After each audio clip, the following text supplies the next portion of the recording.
right, so we are running out of time. It's really a race to try to save Hawaii Island's forests, as rapid ohia death is threatening to wipe out most of them in the coming years. Marcel Honore wrote about this for Honolulu's Civil Beat and is joining us now to talk more about this. So this is a statewide concern, but particularly on the Big Island. Right. The vast majority of Hawaii's unique ohia trees are on Hawaii Island. And, this is a disease that's been around for about 10 years at this point. So we thought it was worthwhile to kind of check in. One of the, frankly, the surprising things for me in this reporting was to find out we've known about this for 10 years. And what the researchers are saying is that in the next 20 years, you could see a really substantial amount of the ohia forests, particularly on the Big Island.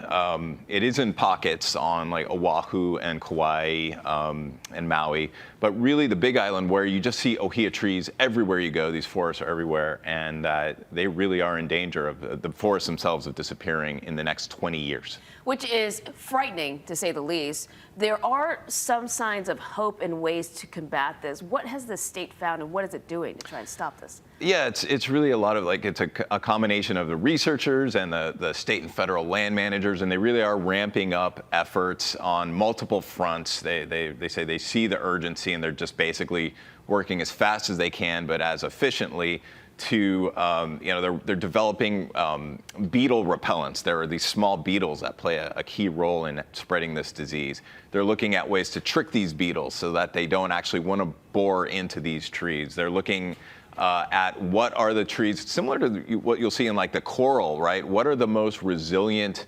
genetically predisposed trees to be able to fend off this disease or not be quite as badly affected by it? So they're studying which trees are able to resist, and more importantly, why.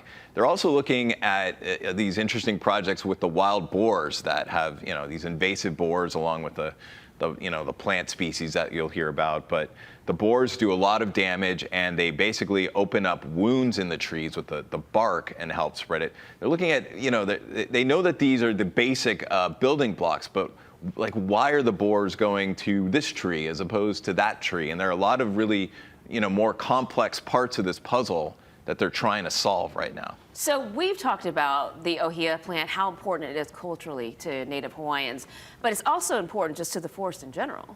It is what they call a keystone species. It's like the backbone or the heart of these forests. These trees support hundreds of other native plant and animal species in Hawaii. A really interesting thing about these trees too is that they capture, you think about the Big Island, some of the cloudy, maybe Hilo side, the clouds and the mist that comes in.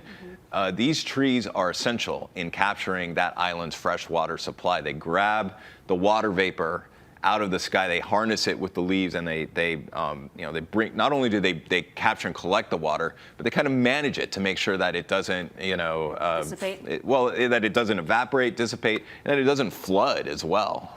It's really fascinating stuff. I recommend you read the full article. We only touched on a little bit of it. You can find that at civilbeat.org, or you can text 66866 to get the newsletter. But we want to thank Marcel for being here today to talk about this. Thanks for having me. All right, we'll be right back.